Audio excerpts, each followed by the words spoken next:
നമ്മൾ കഴിഞ്ഞ ദിവസം ഒരു വീഡിയോ ചെയ്തിട്ടുണ്ടായിരുന്നു, ഓഫ് ഗ്രിഡാണ് ചെയ്തിരിക്കുന്നത്. അപ്പോൾ അത് 540യുടെ മോണോപ്പർക്ക് ഹാഫ് കട്ട് ബൈഫേഷ്യൽ പാനലാണ് കൊടുത്തിരിക്കുന്നത്. രണ്ട് സൈഡും നമുക്ക് സോളാർ അത് എഫക്റ്റ് കിട്ടിക്കഴിഞ്ഞാൽ റിഫ്ലക്റ്റ് ചെയ്യുന്ന രീതിയിലുള്ള പാനൽ ബൈഫേഷ്യൽ പാനലാണ്. പുതിയ മോഡൽ ടെക്നോളജിയാണ്, അതാണ് നമ്മളിന്ന് ഇവിടെ കൊടുത്തിരിക്കുന്നത്. അതിൻ്റെ വരുന്ന ഔട്ട്പുട്ട് നമുക്ക് കാര്യങ്ങൾ എങ്ങനെ സെറ്റ് ചെയ്തെങ്ങനെയാണ് ഡീറ്റെയിൽസ് നമുക്ക് കൊടുക്കാം. അത് MPPT-യിലേക്കാണ് കണക്ട് ചെയ്തിരിക്കുന്നത്. നമ്മളിവിടെ കൊടുത്തിരിക്കുന്നത് ഓട്ടോ മോഡലാണ് കൊടുത്തിരിക്കുന്നത്. ഇപ്പോൾ വരുന്ന വോൾട്ടേജ് ഉണ്ട്. അപ്പോൾ കറക്റ്റായിട്ട് ഞാൻ ജസ്റ്റ് കാണിച്ചു തരാം. കണ്ട മോഡ് കാണിച്ചിരിക്കുന്നത് ഓട്ടോ മോഡാണ്. ഓട്ടോ മോഡ് എന്ന് ഉദ്ദേശിച്ചിട്ടുണ്ടെങ്കിൽ നമുക്ക് MPPT-യിൽ നമ്മൾ അതിൻ്റെ കറക്റ്റ് വോൾട്ടേജ് കാര്യങ്ങളൊക്കെ ബാറ്ററിയുടെ വോൾട്ടേജ് കാര്യങ്ങളൊക്കെ സെറ്റായി കഴിയുമ്പോൾ തന്നെ ഓട്ടോമാറ്റിക്കായിട്ട് കൺവേർട്ട് ആവും. അത് കൺവേർട്ട് ആവുമെന്ന് വെച്ചിട്ടുണ്ടെങ്കിൽ KCBയിൽ നിന്ന് ചാർജിങ് ഓഫ് ആവും. ഇതാണ് KCBയിൽ നിന്ന് നേരിട്ട് വരുന്ന സപ്ലൈ വരുന്നത്. നേരെ അത് നമ്മൾ ഈ പറയുന്ന MPPT-യുടെ ഔട്ടിൽ നമ്മൾ അതുവഴിയായിട്ടാണ് കൺട്രോൾ ചെയ്ത് പോകുന്നത്. അതുവഴി നേരെ ഈ പറയുന്ന ഇൻവെർട്ടറിൻ്റെ ഇൻപുട്ടിലേക്കാണ് പോകുന്നത്. അതായത് ഇൻവെർട്ടറിൻ്റെ ഇൻപുട്ട് സെക്ഷൻ കൈകാര്യം ചെയ്യുന്നത് MPPT വഴിയാണ് പോകുന്നത്. റിലേ വെച്ചിട്ടാണ് ചെയ്തിരിക്കുന്നത്. അപ്പോൾ ഒരു കറക്റ്റ് ബാറ്ററിയുടെ വോൾട്ടേജ് ഒരു 13.2 വോൾട്ടൊക്കെ വരുമ്പോൾ ഓട്ടോയിൽ ഇട്ടുണ്ടെങ്കിൽ നമുക്ക് കാണിച്ചു തരാം. നിങ്ങളെ ഞാൻ ജസ്റ്റ് കാണിച്ചു തരാം. അത് ബാറ്ററിയുടെ വോൾട്ടേജ് കണ്ടു. ഇപ്പോൾ 13.7 വോൾട്ടേജാണ് ബാറ്ററി വോൾട്ടേജ് കാണിക്കുന്നത്. അത് 13.3 ആയി കഴിയുമ്പോൾ നമുക്ക് സെറ്റ് ചെയ്യാൻ പറ്റും. സെറ്റ് ചെയ്ത് 13.3 ആയി കഴിയുമ്പോൾ ഓട്ടോമാറ്റിക്കായിട്ട് നമ്മൾ ഇതിൻ്റെ അകത്ത് MPPT-യുടെ റിലേ ഓഫായി കഴിഞ്ഞാൽ KCBയിൽ നിന്നുള്ള സെക്ഷൻ കട്ടാവും. അതായത് KCBയിൻ്റെ സെക്ഷൻ കട്ടായി കഴിഞ്ഞാൽ അത് ഓട്ടോമാറ്റിക്കായിട്ട് ഇൻവെർട്ടർ ഓട്ടോമാറ്റിക്കായിട്ട് എടുക്കും. അതായത് ഇൻവെർട്ടറിൽ കറണ്ട് പോയൊരവസ്ഥ കണ്ടാൽ ഞാൻ ജസ്റ്റ് കാണിച്ചു തരാം നിങ്ങളെ. ഇപ്പോൾ ഇൻവെർട്ടർ നമ്മൾ ഓൺ പൊസിഷനിലാണ്. അതിൻ്റെ ചാർജ് മെയിൻസ് ഓഫായിട്ടുണ്ടാവും. അതായത് കട്ടായതിന് ശേഷം ഇനി അതിൻ്റെ നമുക്ക് ഡിസ്പ്ലേ ഒന്ന് ചെക്ക് ചെയ്ത് നോക്കാം. കണ്ടോ, ഡിസ്പ്ലേ നോക്കി അറിയാം. AC out 224 volt. ഇനി AC ഇന്ന് ഞാൻ ജസ്റ്റ് നിങ്ങൾ കാണിച്ചു തരും. ഇപ്പോൾ വാട്ട് 58 വാട്ട് വരെ ഓൾറെഡി ഇപ്പോൾ കണക്റ്റഡ് ആണ്. സിസ്റ്റം ഓണാണ്. പിന്നെ അതിൻ്റെ ബാക്കി ഡീറ്റെയിൽസൊക്കെ കാണിച്ചു തരാം. നിങ്ങൾ ഹീറ്റ് സിസ്റ്റം കാണിക്കുന്നുണ്ട്. സൈൻ വേവ് ഇൻവെർട്ടറാണ് നമ്മൾ കൊടുത്തിരിക്കുന്നത്. സൈൻ വേവ് വിത്ത് UPS കൂടി വരുന്ന ഇൻവെർട്ടറാണ് കൊടുത്തിരിക്കുന്നത്. ഇപ്പോൾ വോൾട്ടേജ് കണ്ടോ, ബാറ്ററി വോൾട്ടേജ് 13.1 കാണിക്കുന്നത്. കണ്ടോ, 0 വോൾട്ടേജ്.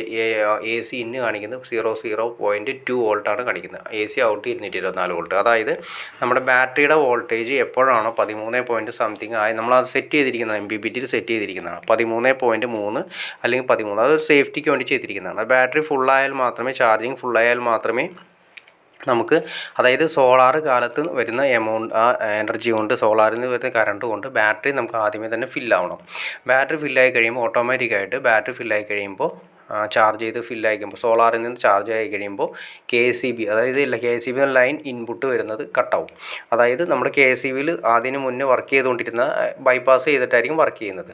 ബൈപ്പാസ് ചെയ്ത് വർക്ക് ചെയ്യുന്നത് അത് ഓൾറെഡി കട്ടാവും. പിന്നെ നമ്മൾ കംപ്ലീറ്റ് ഇൻവെർട്ടർ തനിയെ ഓണായിട്ട് ഇൻവെർട്ടറിൽ നിന്നുള്ള ഔട്ട്പുട്ടായിരിക്കും നമുക്ക് കിട്ടുന്നത്. ഇത് ഏകദേശം ഒരു വൈകിട്ട് ഒരു 4-4:30 വരെ നമുക്ക് കിട്ടാറുണ്ട്. ഇനി അങ്ങനെയാണെന്നുള്ള സിസ്റ്റം, അതായത് ഇപ്പോൾ ഈ നിൽക്കുന്ന മഴക്കാലത്ത് പോലും നമുക്കൊരു വൈകിട്ട് ഒരു 4:30 വരെയൊക്കെ വളരെ സിമ്പിളായിട്ട് നമുക്ക് കിട്ടും. പിന്നെ അതിൻ്റെ വോൾട്ടേജ്, ബാറ്ററിയുടെ വോൾട്ടേജ് ചെറുതായിട്ട് ഒരു 12 വോൾട്ട് 12.1 ആ വോൾട്ടേജിലേക്ക് വന്നു കഴിയുമ്പോൾ തന്നെ കട്ടാവും. കട്ടായതിന് ശേഷം പിന്നെ സാധാരണ പോലെ തന്നെ KCBയിൽ നിന്ന് ബൈപ്പാസ് ചെയ്തായിരിക്കും പോകുന്നത്. അപ്പോൾ നമുക്ക് ഈ പറഞ്ഞ ലെവലിൽ നമ്മുടെ ബാറ്ററിയുടെ ചാർജിങ് കാര്യങ്ങളെല്ലാം സോളാറിൽ നടക്കും. രാവിലെ തൊട്ട് വൈകിട്ട് ഒരു 4:30 വരെ, 4:30-5 മണി വരെയൊക്കെ നമുക്ക് സിമ്പിളായിട്ട് നമുക്ക് ഇൻവെർട്ടർ ഫുൾ ഓണായിട്ട് സോളാറിൽ നിന്നുള്ള കണ്ടിന്യൂസ് ആയിട്ട് വർക്ക് ചെയ്യാനും കാലത്ത് സമയങ്ങളിലെല്ലാം വർക്ക് ചെയ്യാവുന്ന രീതിയിലാണ് നമ്മളിത് സെറ്റ് ചെയ്തിരിക്കുന്നത്. അപ്പോൾ നമുക്ക് പിന്നീട് വേണമെങ്കിൽ നമുക്കിപ്പോൾ വൈകിട്ട് സമയങ്ങളിൽ വേണമെങ്കിൽ നമുക്ക് ആ ഇൻവെർട്ടർ യൂസ് ചെയ്തുകൊണ്ട് നമുക്ക് കറണ്ട് ചാർജ് കുറയ്ക്കാൻ സാധിക്കും.